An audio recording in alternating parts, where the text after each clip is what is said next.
الحمد لله نحمده ونستعينه ونستغفره ونؤمن به ونتوكل عليه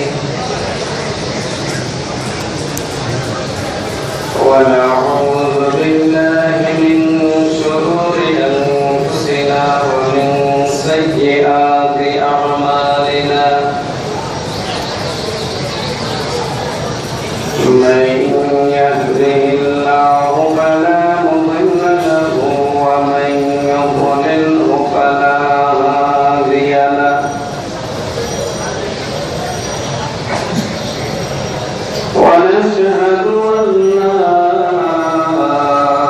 إله إلا الله وحده لا شريك له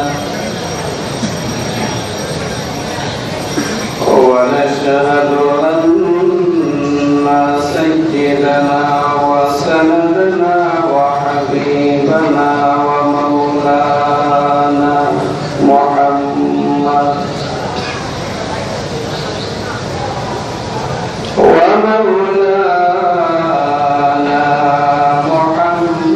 محمد عبده ورسوله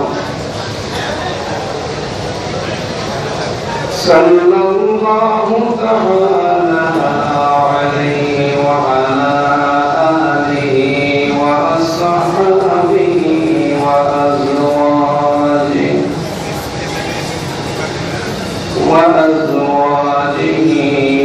وأهل بيته وسلم تسليما كثيرا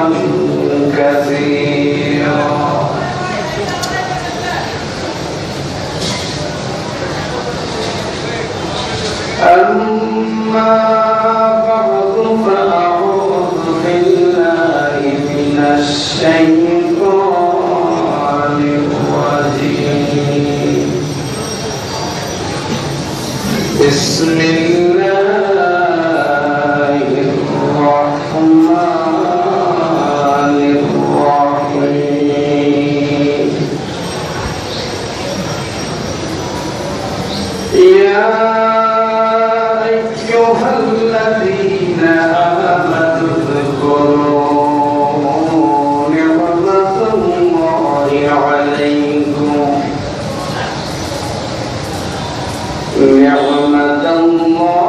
عليكم إذ هم قوم أن يبسطوا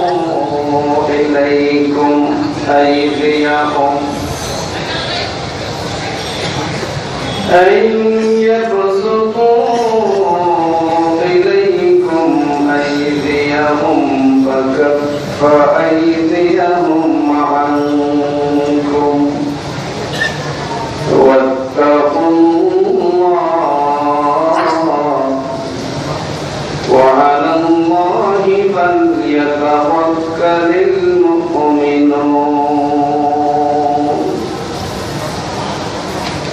بارك الله لنا ولكم في القرآن العظيم ونفعنا وإياكم بالآيات والذكر الحكيم اللهم صل على محمد وعلى آل محمد كما صليت على إبراهيم وعلى آل إبراهيم إنك حميد مجيد اللهم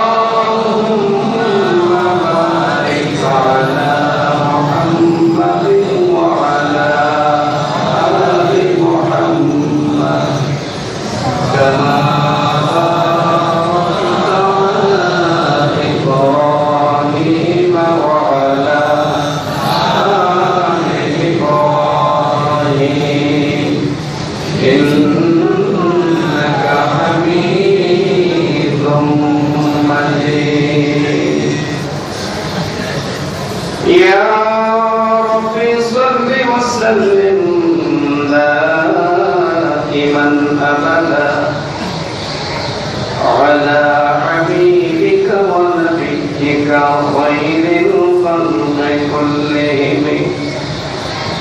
भेज रब मेरे दुरूद और सलाम बरज़ीदा नबी पर अपने मुदाम बलवल्लाह बिजमाली कशफत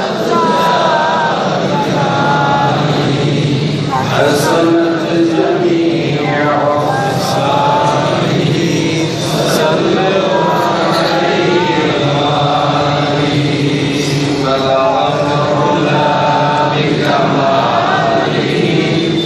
कशफत तुजा बिजमालिही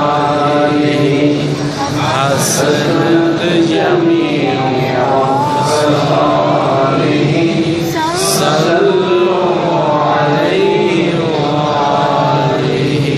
रज गई है रस्म अदा रूह बिलाली ना रही फलसफा रह गया तलक़ीन ग़ज़ाली ना रही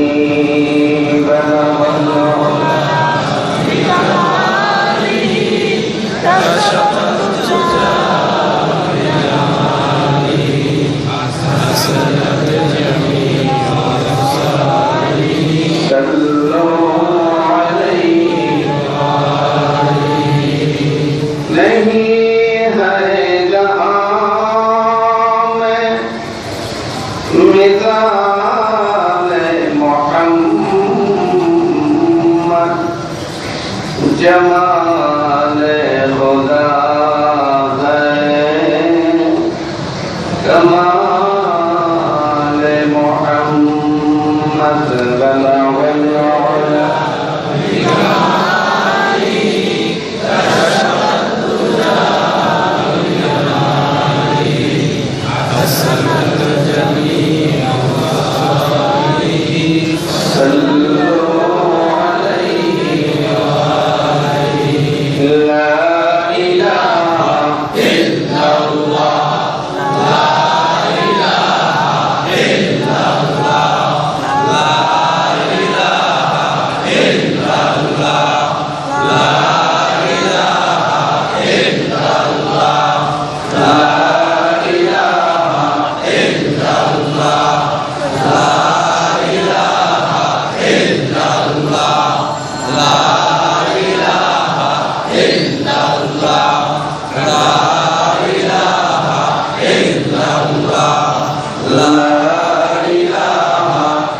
যিনি পবিত্র পবিত্র শবে বরাতে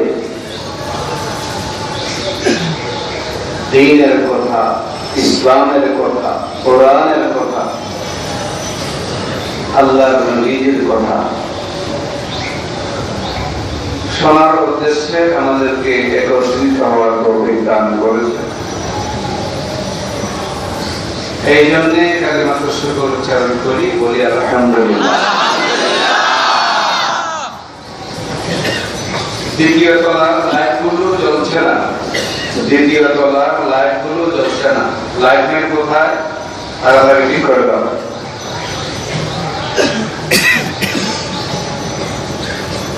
এক বছর পর আবার আমরা শবে বরাতকে কেন্দ্র করে এখানে বসার সুযোগ পেয়েছি।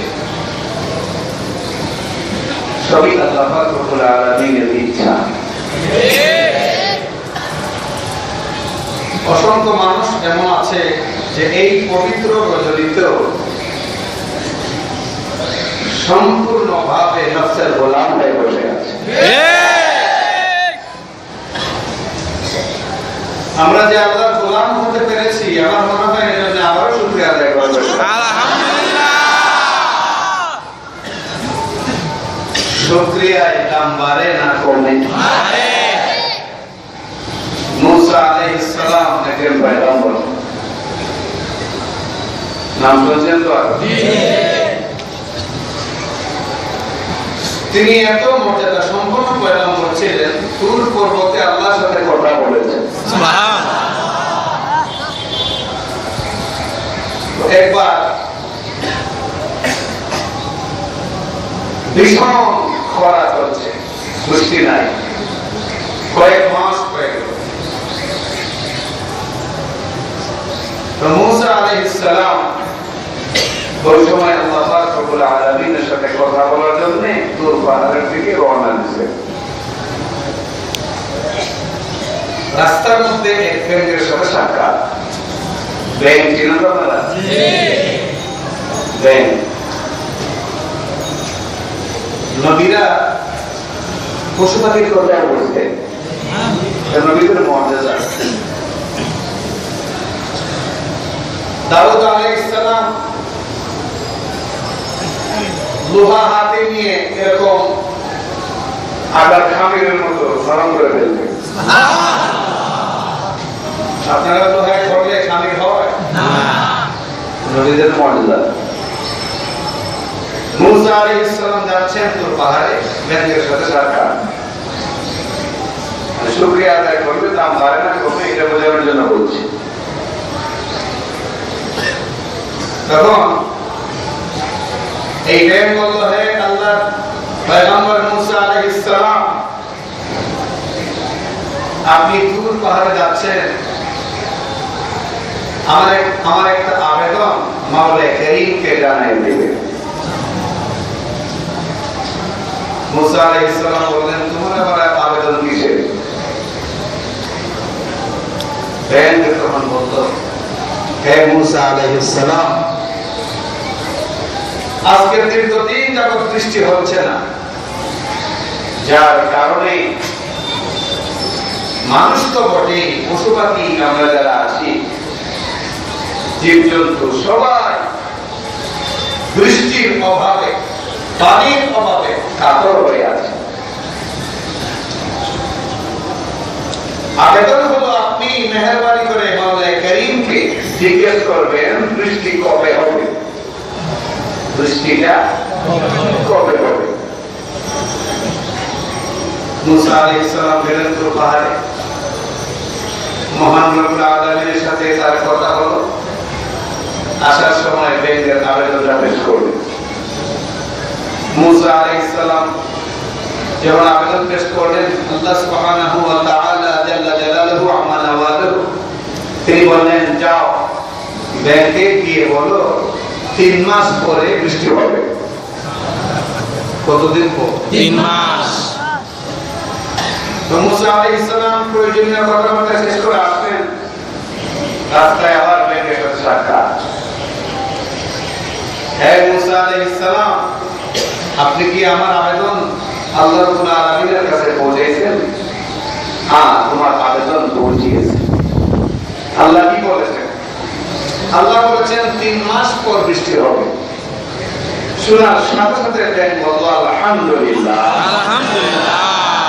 আওয়াজ করে বলুন, কি বললেন? আলহামদুলিল্লাহ। আলহামদুলিল্লাহ। সমস্ত প্রশংসা আল্লাহ, যিনি আসমান জমিন সব কিছু তাম আলমের মালিক।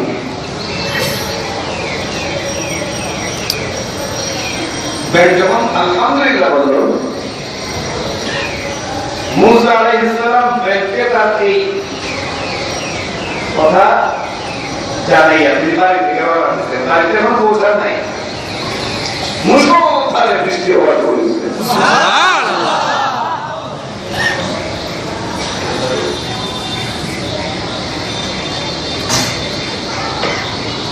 মুসলধারে বৃষ্টি হওয়া শুরু হয়েছে। মুসা আলাইহিস সালাম আশ্চর্য হয়ে গেলেন, ঘটনাটা কি বুঝতে পারলাম না। আল্লাহ বললেন 3 মাস পর বৃষ্টি হবে, অথচ 3 ঘন্টাও হলো না বৃষ্টি শুরু হয়ে গেল। কারণ কি জানতে চাইলে আল্লাহর কাছে আল্লাহ রাব্বুল আলামিন বলেন, হে মুসা পয়গম্বর আলাইহিস সালাম, আমার সৃষ্টিবেন তোমার কাছ থেকে 3 মাসের সুযোগ যখন শুনল 3 মাস পর বৃষ্টি হবে, এই কথা শোনার পরে বেজার হলো না, বরং আমি আল্লাহর শুকরিয়া আদায় করে কালিমাতুশ শুকর উচ্চারণ করব। সাথে সাথে আমি আল্লাহর রহমতের সাগরে ঢেউ উঠে গেল। সুবহানাল্লাহ। আমি আর স্থির থাকতে পারলাম না, আমি আমার ওই পুত্র জীবের আলহামদুলিল্লাহ বলার বরকতে বৃষ্টি সাথে সাথে দিতে বাধ্য হলাম। কালিমাতুশ শুকর উচ্চারণ করে ওই আলহামদুলিল্লাহ। ঘটনা বানায় মুসলিম না, বানায় বলি না, কিতাবে আছে। যাই হোক, আজকে সবে বরাত, পবিত্র রজনী, খুবই গুরুত্বপূর্ণ সময় চলছে। আজকে আমরা মন ভরে আমাদের আল্লাহকে ডাকবো, কোনো অসুবিধা নেই না, কোনো অসুবিধা আছে? কোনো বাধা নেই। মন ভরে মনের ভিতর থেকে আল্লাহকে ডাক দেব। কেমন ডাক দেব? আল্লাহ আল্লাহ। মহব্বতের সাথে বলুন তো আল্লাহ আল্লাহ। আপনারাই বলুন, এমন ডাক যদি মালিক শোনেন তিনি মাফ না করে কি পারেন? এমনটা কি একটু শক্ত? আল্লাহর কুদরতি মনটা কি একটু জটিল? বরং আল্লাহর কুদরতি মনটা এমন যে শুধু স্বীকার করে, আল্লাহ আমি গুনাহগার, আমি কি গুনাহগার, মেহেরবানি করে আমাকে মাফ করে দাও। এতটুকু কথা কেবল মন থেকে বলতে পারে, তা মাফ হয়ে যায়। এজন্য আজকে আমরা মন ভরে আল্লাহকে ডাকবো। আমার দৃঢ় বিশ্বাস এত সুন্দর পরিবেশ যেন জান্নাতের পরিবেশ। লোকগুলো সব চেয়ে আছে একটা মঞ্চের দিকে, যেন জান্নাতের এক নয়নাভিরাম দৃশ্য। আল্লাহ কবুল করুন। আমি আপনাদের সামনে কিছু আলোচনা করার উদ্দেশ্যে আল্লাহ রাব্বুল আলামিনের পবিত্র কালাম সূরা মাঈদার 11 নম্বর আয়াতটি তেলাওয়াত করেছি। খুবই গুরুত্বপূর্ণ আয়াত। এই আয়াতের মধ্যে আল্লাহ পাক রব্বুল আলামিন তার নিয়ামতের শুকরিয়া আদায় করার জন্য বলেছেন।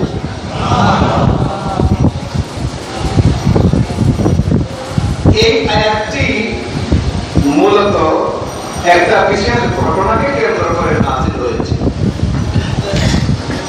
যেই ঘটনা এই আয়াতের শানে নুজুল। আগে আয়াতের তরজমাটা শুনি, তারপর শানে নুজুলটা শুনলে ভালো লাগবে, ভালো হবে। আল্লাহ পাক রব্বুল আলামিন ইরশাদ করেন,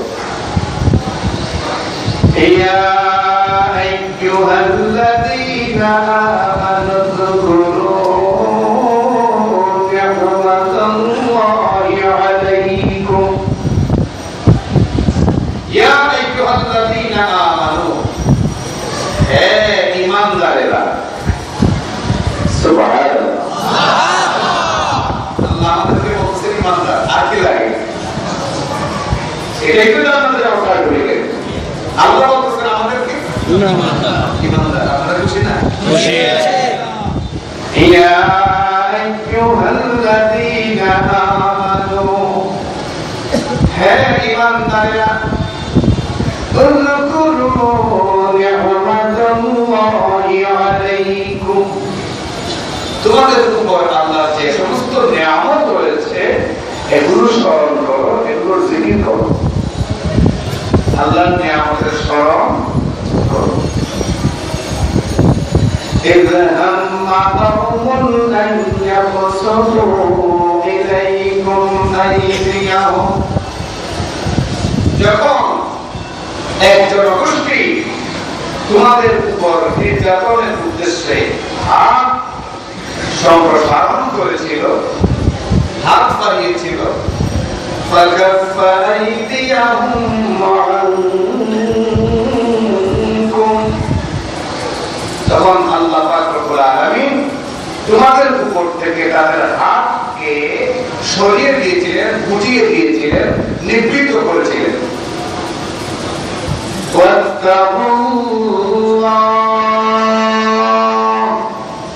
ভয় করো আল্লাহ, কাকে? ওয়ালাল্লাহি ফালইয়াতাওয়াক্কালিল মুমিনুন, সব ক্ষেত্রে সব সময় মুমিনদের জন্য উচিত হলো আল্লাহর উপর ভরসা করা। কার উপর ভরসা করা? এটা হলো আয়াতের তরজমা। তরজমায় কি বুঝলেন? কোন ঘটনা আছে না নাই? আছে। এই যে আল্লাহ বললেন, ইযা হাম্মা কওমুন আন ইয়াবসুতু ইলাইকুম আইদিয়াহুম, যখন একজন গোষ্ঠী তোমাদের উপর হাত সম্প্রসারিত করেছিল, বাড়িয়েছিল নির্যাতনের জন্য, ফাকাফা আইদিয়াহুম আনকুম, তখন আল্লাহ পাক রব্বুল আলামিন তোমাদের উপর থেকে তাদের হাতকে সরিয়ে দিয়েছিলেন, নিবৃত করেছিলেন। এটা কি বোঝা গেল? কোন ঘটনা আছে? আছে। মুফাসসিরিন একরাম বলেন, মূলত এই আয়াতটা সরাসরি আল্লাহর নবীর জীবনের একটা ঘটনাকে কেন্দ্র করে নাযিল হয়েছে। আল্লাহর নবী মুহাম্মদ সাল্লাল্লাহু আলাইহি ওয়াসাল্লাম, আপনারা জানেন ইসলাম আল্লাহর নবী বড় কষ্টের বিনিময়ে আমাদের মাঝে রেখে গিয়েছে। খেয়ে না খেয়ে, শুয়ে না শুয়ে, আরাম, তারপর দুঃখ কষ্ট সব কিছু ব্যালেন্স করে আল্লাহর নবী মুহাম্মদ সাল্লাল্লাহু আলাইহি ওয়াসাল্লাম আমাদের মাঝে ইসলামকে রেখে গেছে। তো আল্লাহর নবী ইসলামের দাওয়াত দিচ্ছেন, এটা কিন্তু মক্কার কাফির মুশরিক বেঈমানেরা বরদাস্ত করতে পারে, কারণ তারা জানে ইসলাম এমন একটা মতাদর্শের নাম যা প্রতিষ্ঠিত হলে রাগব বুয়ালদের অবস্থা খারাপ হয়ে যাবে। এই জন্য তারা চাইতো না যে ইসলাম কখনো কায়েম হোক, প্রতিষ্ঠা হোক, যার ফলে সব সময় দুশ্মনী করেছে আল্লাহ রাসূলের, সব সময় আল্লাহ রাসূলের সাথে তারা শত্রুতা গঠন করেছে। মক্কায় 11 বছর অতিক্রম করে যখন মদিনায় গেলেন, তখনও তাদের দুশ্মনী বন্ধ হয়নি, একের পর এক তারা দুশ্মনী চালিয়ে গেছে। কিন্তু আল্লাহ নবীও এমন অদম্য সাহস নিয়ে তিনি মোকাবেলা করেছেন। একটা সেকেন্ডের জন্য আল্লাহর রহমতে, একটা সেকেন্ডের জন্য ইসলামের দাওয়াতকে তিনি বন্ধ রাখেন নাই।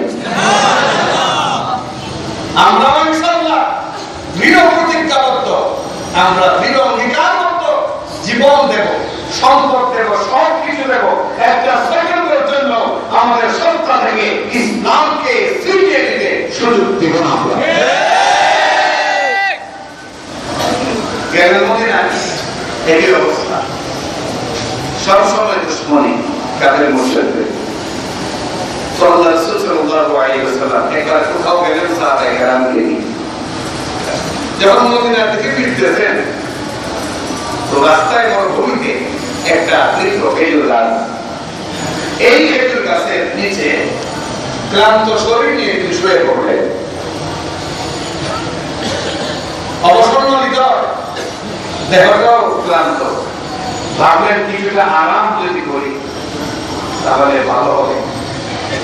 রাসূল আকরাম সাল্লাল্লাহু আলাইহি ওয়াসাল্লাম এই নির্জন মরুভূমিতে তিনি গাছের নিচে শুয়ে আছেন। সাহাবায়ে কেরাম যার যার সুবিধা অনুযায়ী মরুভূমির বিভিন্ন অংশে তারা আরাম করতেছেন। তো আল্লাহ নবী খেজুর গাছের নিচে যখন মাথার নিচে হাত দিয়ে একটু আরাম করতে চাইলেন, মুহূর্তের মধ্যে তার চোখে ঘুম চলে আসে। ঠিক ওই সময় এক কাফের কুখ্যাত কাফের সেটার তরবারিটা আল্লাহ রাসূলের মাথার বরাবর ধরে বলল, হে মুহাম্মদ সাল্লাল্লাহু আলাইহি ওয়াসাল্লাম, বিকট আওয়াজে গাঢ় চিৎকারে শুরু করে বলতে লাগলো, হে মুহাম্মদ সাল্লাল্লাহু আলাইহি ওয়াসাল্লাম, এইবার আমার হাত থেকে তোমাকে কে বাঁচাবে? আমাদের বাপ দাদা চোদ্দ গোষ্ঠীর ধর্মের উপর চলকালি দিয়ে তুমি কোথায় পেলে আল্লাহর ধর্ম, কোথায় পেলে তুমি ইসলাম? আজকে তোমার রক্ষা নাই, আমার হাত থেকে তোমাকে কেউ বাঁচাতে পারবে না। বলো কে বাঁচাবে আমার হাত থেকে? আল্লাহ নবী মুহাম্মদ সাল্লাল্লাহু আলাইহি ওয়াসাল্লাম একটা সেকেন্ডের জন্য তিনি ঘাবড়ালেন না, চিন্তা করলেন না, কোন রকম ফিকির করলেন না। বিনা চিন্তায় বিনা ফিকিরে আপটে তার জবান থেকে বের হয়ে গেল, আমাকে রক্ষা করবেন আল্লাহ। সুবহানাল্লাহ। কে রক্ষা করবেন? আল্লাহ। আমাকে রক্ষা করবেন আল্লাহ। যেই মাত্র বলছেন আল্লাহ, আল্লাহর নামটা এত ভারী, এত ওজনদার, সাত জমিন সাত আসমান সব মিলিয়ে কি পরিমাণ ওজন? আনুমানিক 100 টন। তার কোনো তুলনা নাই, কোনো উপমা নাই, কোনো উদাহরণ কোনো মিথ্যা। এই সাত আসমান আর সাত জমিন এক পাল্লায়, আর এক পাল্লায় শুধু আল্লাহ। কি আল্লাহ? সবাই মুখে বলেন না কি আল্লাহ? আল্লাহটা পানি হয়ে যাবে, তোমরা বন্ধ করো না। আমরা কালমা করি না, লা ইলাহা ইল্লাল্লাহ। এই লা ইলাহা ইল্লাল্লাহর মধ্যে 12টা বর্ণ আছে। হরফ মানে অক্ষর কয়টা? 12টা। আল্লাহর নাম যখন লা ইলাহা ইল্লাল্লাহ, এই লা ইলাহা ইল্লাল্লাহ যখন জবান দিয়ে উচ্চারণ করে সে যখন ঈমান ওয়ালা হয়ে যায়। আমার পরে ভাইরা 12টা হরফে 12 বছরের গুনাহ মাফ হয়ে যায়। সুবহানাল্লাহ। আরেক রাতে শুধু 12 বছরের নয়, 12টা বর্ণ দ্বারা বোঝানো হয়েছে 12 মাস। 12 মাসের বছর, তার মানে বছরের বছর তার সারা জিন্দেগীর গুনাহ মাফ হয়ে যায়। মুহাম্মাদুর রাসূলুল্লাহ, ওইখানে রয়েছে আবার 12টা শব্দ, 12টা অক্ষর, মোট 24টা অক্ষর। এই কালেমাটা যে পড়বে সে মুসলমান হয়ে যাবে, জাহান্নামের আগুন তার জন্য হারাম হয়ে যাবে। সুবহানাল্লাহ। জাহান্নামের আগুন তার জন্য হারাম হয়ে যাবে। লা ইলাহা ইল্লাল্লাহ, লা ইলাহা ইল্লাল্লাহ মুহাম্মাদুর রাসূলুল্লাহ, এর মধ্যে 7টা কালিমা আছে। কয়টা কালিমা? 7টা। এই 7টা বাক্য সম্পর্কিত কালেমা যারা পড়বে 7টা জাহান্নাম তার জন্য হারাম হয়ে যাবে। আল্লাহ নাম রোজন যেই মতো আল্লাহ কি বলেন আমাকে বাঁচাবেন আল্লাহ থর করে ওই কাফের হাত কাঁপতে শুরু করল। আল্লাহু আকবার। তারপরে নিচে পড়ে গেল। আল্লাহ নবী মুহাম্মদ সাল্লাল্লাহু আলাইহি ওয়াসাল্লাম তারপরে তখন হাতে নিজে নিয়ে বললেন এইবার আমার হাত থেকে তোমাকে কে বাঁচাবে? সেই কাফের বলতে শুরু করলো তুমি মুহাম্মদ সাল্লাল্লাহু আলাইহি ওয়াসাল্লাম ছাড়া আমাকে কেউ বাঁচাতে পারবে না। কথাটা ঠিক হইল না? দেখেন আল্লাহ নবী কত ইনসাফের নবী। বললেন আল্লাহর বান্দা ভুল বলেছো, না না না আমি বাঁচাবার কেউ নাই, আমি বাঁচাতে পারবো না, আমি বাঁচাবার কোনো ক্ষমতা রাখি না। যে আল্লাহ আমাকে বাঁচিয়েছেন সেই আল্লাহই তোমাকেও বাঁচাবেন। সুতরাং সেই আল্লাহকে তুমি মোতাওয়াজ্জা হও, সেই আল্লাহকে মেনে নাও, আমার কালেমা গ্রহণ করে নাও। কিতাবের মধ্যে এসেছে আমার প্রাণের ভাইরা একটা সেকেন্ড দেরি হয় নাই, ওই কাফের কালেমা পড়ে মুসলমান হয়ে গেল। এই কাফের কালেমা পড়ে মুসলমান হয়ে গেল। এই যে ঘটনাটা আল্লাহ যে কাফেরের হাত থেকে নবীকে রক্ষা করলেন সেই দিকে এই আয়াতে আল্লাহ ইঙ্গিত করেছে। বলছেন আল্লাহর নিয়ামতের শুকরিয়া আদায় করো। তোমাদের উপর কত যে আল্লাহর নিয়ামত, এই নিয়ামতে তোমরা শুকরগুজার হও, শুকরিয়া আদায় করো বলে আল্লাহ ওই ঘটনা থেকে ইঙ্গিত করেছে। আমার প্রাণের ভাইরা আল্লাহ এর শুরুতে ডাক দিয়েছেন ঈমানদার বলে, ইয়া আইয়ুহাল্লাযীনা আমানু। এরপর বলছেন উযকুরুল্লাহ, উযকুরু নি'মাতাল্লাহি আলাইকুম। তোমাদের উপরে আল্লাহর যত নিয়ামত আছে এই নিয়ামতগুলোর শুকরিয়া আদায় করো, এই নিয়ামতগুলোর স্মরণ করো, জিকির করো। জিকির করো মানে শুকরিয়া আদায় করো। আল্লাহ নিয়ামত কি পরিমাণ আছে আমাদের উপরে। মাথা পায়ের তলা থেকে নিয়ে মাথার তালু পর্যন্ত এমন কি কোনো একটা অংশ আছে যেটা আল্লাহ নিয়ামতের বাইরে? না, সবটুকুই আমরা। দেখুন আপনারা এতগুলো মানুষ এই জায়গায় বসেছেন, সবাই যদি ট্রেনগুলো আরো যদি লম্বা করে বসতেন তাহলে এতগুলো লোক কি বসা সম্ভব ছিল? আল্লাহ যদি এমন সিস্টেম করে দিতেন যে ট্রেনটা ভাস করে বসার কোনো সিস্টেম নাই, তো যেখানে বসার দরকার লম্বা হয় বসতে হবে। এই দেখেন না মাঝে মধ্যে যাদের পায়ে সমস্যা এরা এই যে গ্যাস ব্যবহার করে, মানে হ্যান্ডেল ব্যবহার করে, এই হ্যান্ডেল কি ভেঙে যেতে পারে? এইভাবে রাখে। তো যদি এই অবস্থা হতো এই জায়গার মধ্যে এতগুলো লোক বসার কোনো সুযোগ ছিল না, কিন্তু আল্লাহ দেওয়ার না বলটু সুন্দরিত পাটা খুব সুন্দর করে ভাগ করে আপনারা কোথায় গেছে রাখবেন। এই যে মাথার উপরের অংশটা খুব নরম না শক্ত? শক্ত। কি মাথা খুলিটা শক্ত না? শক্ত না হয়ে যদি নরম হইত, আর চৈত্র মাসের গরমে যদি কৃষক যাইতো খেতে গিয়া যদি কাজ করতো আর নরম মাথা, চামড়া নরম, এই মগজগুলো গলে গলে সব না কান এগুলো ছিদ্র দিয়ে পড়তো। কাজ করা কি সম্ভব? শুকরিয়া আদায় করুন আলহামদুলিল্লাহ।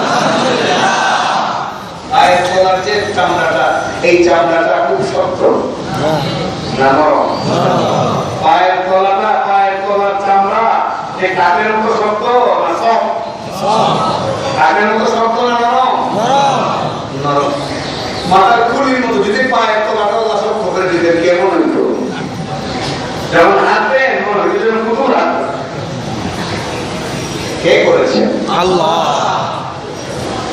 আমরা জুতা ব্যবহার করি, এই জুতা 3 মাস 2 মাস 4 মাস পর এই জুতা ক্ষয় হয়ে যায়, ঠিক না বলুন? কিন্তু দেখুন এই দুনিয়াতে অসংখ্য মানুষ এমন আছে যাদের জীবনে জুতা পরার অভ্যাস নাই। দেখতে না মনে অনেক মানুষের জীবনে গেঞ্জি পরে না, আসলে গেঞ্জি রাখতেই পারে না। আমার এলাকায় এক মেম্বার ছিল, আমার এলাকায় কবে কিশোরগঞ্জে। এই বেচারার গায়ে জিন্দেগিতে কোনোদিন গেঞ্জি দেখি নাই, খুব বেশি হলে একটা জামা পড়তো, আর না হয় সচরাচর মিটিং এ পর্যন্ত সে খালি গায়ে দিত। আমার কিশোরীতে কাপড় লাগালে আগুন লেগে যায়। তো অনেক লোক এরকম আছে জীবনে জুতা ব্যবহার করে নাই। এই অবস্থায় লোকটা কিন্তু হাঁটতেছে 70 বছর যাবত। জুতা যেভাবে ক্রয় হয়, একটা পরিসংখ্যান করে হিসাব করে দেখা গেছে, জুতা যেভাবে ক্রয় হয়, একটা মানুষ 70 বছর ধরে হাঁটতেছে, জুতার মধ্যে যদি পায়ের ধোয়াও যদি ক্রয় হইতো, তাহলে 5-6 ফুট ক্রয় হয়ে যেত। দেখা যায় 70 বছরের মানুষটা ক্রয় হইতে হইতে তার মাঝে তুমি চলে যেত। আল্লাহর নিয়ামত।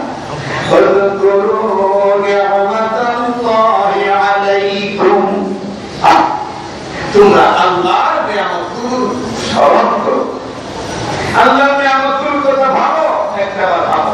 দেখুন মুখের উপরে কপালের নিচে কত সুন্দর করে আল্লাহ পাক ক্যামেরা বসাই দিলেন। অনেকে আমাদের অন্ধকার চলার জন্য টর্চ লাইট ব্যবহার করে, ঠিক কিনা? এই লাইটের ব্যাটারি কিন্তু 10 দিন 12 দিন পরে চলে যায়, আবার ব্যাটারি লাগায় আবার চলে যায়, এইভাবে দেখা যায় ব্যাটারি চলে যায়, এক সময় লাইটও আল্লাহর দেওয়া এই লাইট।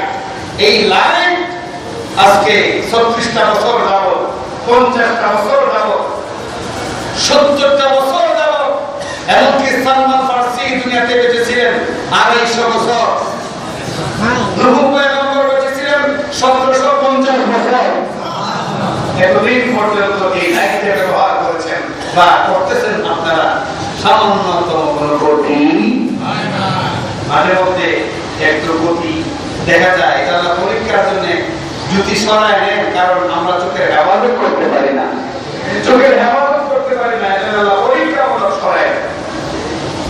সুতরাং আল্লাহর নিয়ামতের শুকরিয়া আদায় করে শেষ করা যাবে এই জন্য আল্লাহ পাক রব্বুল আলামিন বলছেন, ইয়া আইয়ুহাল্লাযীনা আমানু, হে ঈমানদারেরা, উযকুরু নি'মাতাল্লাহি আলাইকুম, তোমাদের উপরে আল্লাহর যত নিয়ামত আছে নিয়ামতের শুকরিয়া আদায় করো, নিয়ামতগুলোর কথা স্মরণ করো, নিয়ামতগুলোর কথা জিকির করো। ওই নিয়ামতের জিকির যখন হবে, নিয়ামতের শুকর যখন হবে, নিয়ামতের কথা যখন তোমাদের মধ্যে আলোচিত হবে, তাহলে আমি আল্লাহর অবাধ্যতা নাফরমানি কখনো তোমাদের দ্বারা হবে না। আমার অনেক ভাইরা যত নাফরমান আছে, আল্লাহকে যারা বিশ্বাস করে না, যারা মানে না, এগুলো যদি আল্লাহ বিভিন্ন বিষয় নিয়ে চিন্তা ভাবনা করতো, আসমান জমিন বাদ দিলাম, গাছপালা লতা বাদ দিলাম, যদি নিজের বডি নিয়ে কেবল একটু বিক্রি করতো, তবেও তারা কোনদিন আল্লাহ থেকে বিমুখ হওয়ার সুযোগ ছিল না।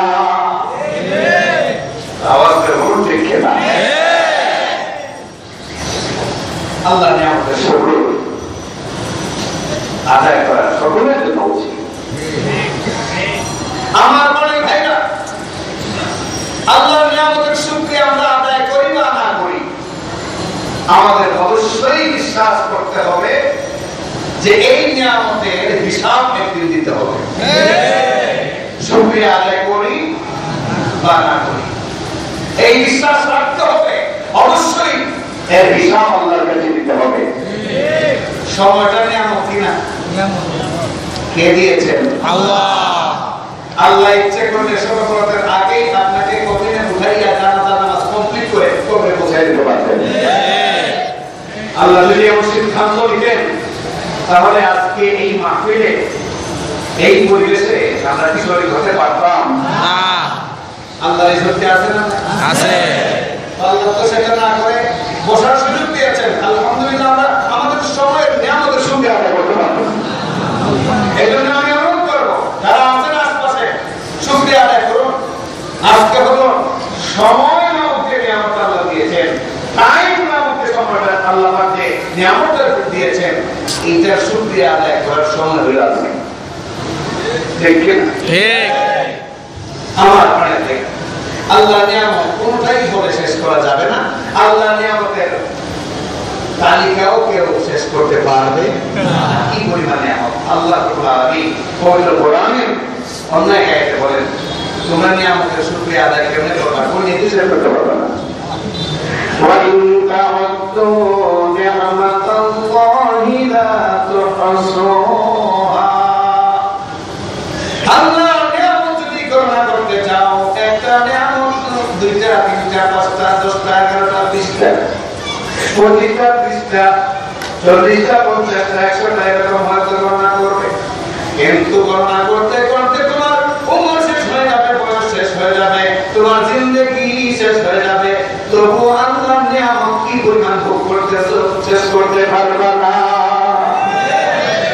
আমার ভাইয়া গাছের ফল পানির মাছ আকাশের সূর্যের আলো চন্দ্রের আলো এটা ভোগ করতেছি বলেন কোনটা নিয়ামতের শুকরিয়া আদায় করতে শেষ করতে পারবো একটা কি শেষ করা সম্ভব একটা নিয়ামতের শুকরিয়া আদায় করা সম্ভব না কোনোভাবেই সম্ভব না আমার ভাইরা আফসোসের সাথে বলতে হয় কষ্টের সাথে বলতে হয় আমরা সাধু মাত্রার বলি আমরা আল্লাহর শুকরিয়া আদায় করি না আমরা আল্লাহর তাসবিহ আদায় করি না আমরা আল্লাহর ইবাদত বন্দেগী করি না কিন্তু হাদিস শরীফে আল্লাহ রাসূল বলেন পবিত্র কোরআনে মহান রব্বুল আলামিন নিজেও ইরশাদ করেন এই দুনিয়াতে যা কিছু আছে সব কিছু আল্লাহর তাসবিহ পাঠ করে আল্লাহর ইবাদত করে এমনকি এই যে পেটের কথা বললাম এটা তো প্রমাণই পাইলে এমনকি পাথর তো না এটা আল্লাহর তাসবিহ করে নাই শুনেন নাই আল্লাহর হাতে কম্বল ছিল না আবু জেহেল বলছিল না প্রথমে কম্বল ছিল না হাতে আবু জেহেলের হাতে বলছিল হে মুহাম্মদ সাল্লাল্লাহু আলাইহি ওয়াসাল্লাম বলো দেখি আমার হাতে কি আছে কি আছে আল্লাহ নবী তখন আল্লাহ পাক রব্বুল আলামিনের রাস্তা হইলেন জিবরাইলের মারফতে আল্লাহ জানাই দিলেন আবু জেহেলের হাতে সোনাও নাই বল নাই হাতে কতটা কম্বল কি আছে কম্বল আল্লাহ নবী বললেন তোমার হাতে আছে কম্বল পাথর কোনা আবু জেহেল বলল বাপ রে বাপ মুষ্টির ভিতরে তোমার জাদু পৌঁছে যা তুমি এত পাওয়ারফুল আচ্ছা শোনো আমার হাতে যে কম্বল আছে এই কম্বলগুলি যদি তোমার কালেমা সাক্ষী দেয় তাহলে আমি বুঝবো তুমি সত্য নবী আল্লাহ নবী মুহাম্মদ সাল্লাল্লাহু আলাইহি ওয়াসাল্লাম বললেন হে পাথর কোনা আমি তো বিশ্বাস করি আল্লাহ নিজে কোরআনে বলেছেন তোমরা সকলেই আল্লাহর তাসবিহ পাঠ করো একবার কালেমা শাহাদাত পড়ে তোমরা শোনায়া দাও আবু জেহেল শোনো আমার পরে ভাইরা আবু জেহেল স্পষ্ট গানে শুনতে লাগলো এবং উপস্থিত সাহাবায়ে কেরাম যারা ছিলেন তারা শুনতে লাগলেন ওই পাথর কোনা থেকে বের হয়ে আসলো আশহাদু আল্লা ইলাহা ইল্লাল্লাহু ওয়া আশহাদু আন্না মুহাম্মাদান আবদুহু ওয়া রাসূলুহু আশহাদু আল্লা ইলাহা ইল্লাল্লাহু ওয়া আশহাদু আন্না মুহাম্মাদান আবদুহু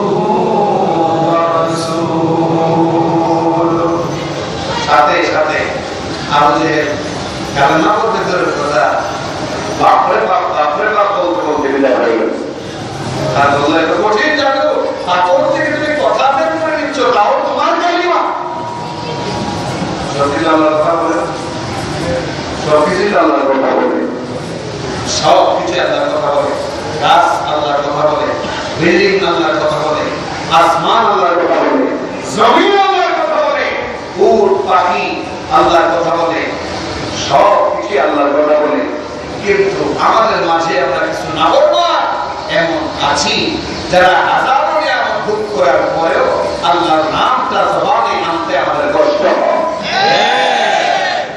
আমার ভাইরা আল্লাহর নাম জবানে আনতে যদি কষ্ট হয় বুঝতে হবে কপালে বড় কষ্ট আছে আর যদি আল্লাহর নাম উচ্চারণ করার মধ্যে প্রশান্তি হয় আল্লাহর নাম উচ্চারণ করার মধ্যে যদি আনন্দ জাগ্রত হয় বিশ্বাস করতে হবে এবং আশাবাদী হতে হবে এই ব্যাপারে। আল্লাহ অবশ্যই পরকালে জান্নাত দান করবেন। একটু জিকির করে লা ইলাহা ইল্লাল্লাহ।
يا أيها